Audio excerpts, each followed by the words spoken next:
Bonjour et bienvenue dans ce nouvel épisode du podcast estival.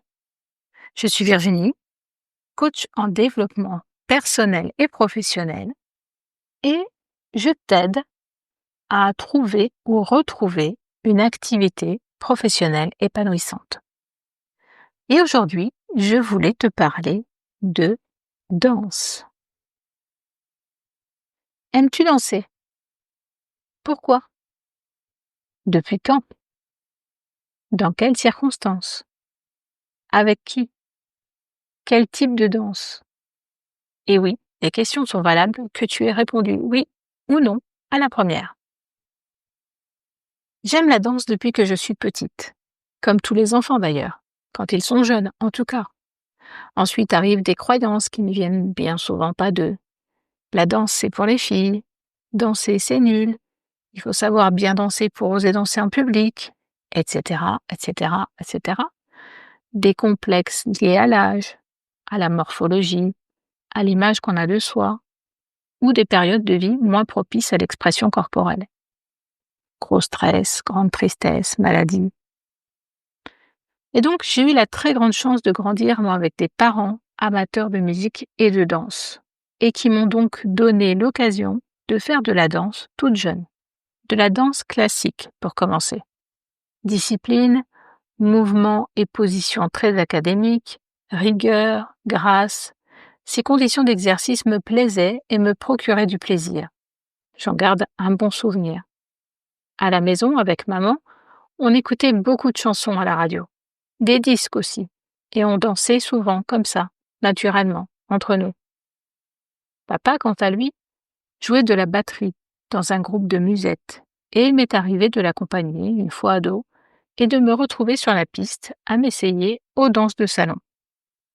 Ensuite, j'ai pratiqué différentes activités, en club ou plus occasionnellement, plus ou moins liées à la danse. Aérobic, step, zumba, salsa, soirée dansante. L'occasion était régulièrement là de bouger en musique, jusqu'au confinement. Plus de soirées, plus de clubs, moins de joie, plus d'angoisse. Je ne me suis pas rendu compte tout de suite que ça me manquait tellement il y avait d'autres choses à penser. Jusqu'à une séance avec Sonia, qui pratique le mouvement en pleine conscience, et une autre avec Soumaya pour de la libération émotionnelle. Et là, révélation. Je ne bougeais plus mon corps en musique depuis trop longtemps.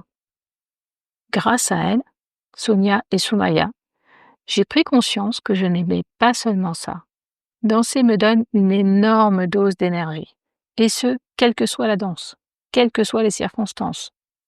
Bouger sur une musique, seule au milieu des bois, à la maison avec mes enfants, mon neveu, ma nièce, ou sur la place du village lors de festivités me réjouit tout autant.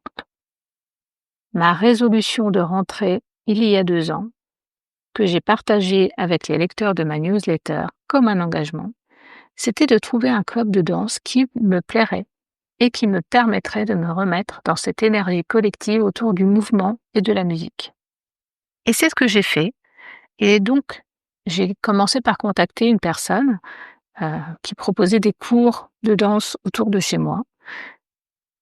Et quand je l'ai eue au téléphone, elle m'a dit bon, on est là en fait pour partager un bon moment en musique et se faire plaisir et passer un bon moment.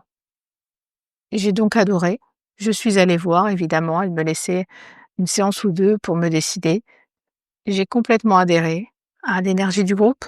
Effectivement, aucune compétition. On n'est pas sur du cardio, on n'est pas sur des mouvements parfaits, on n'est pas sur des super chorégraphies à la mode. On est là pour prendre du plaisir ensemble et bouger.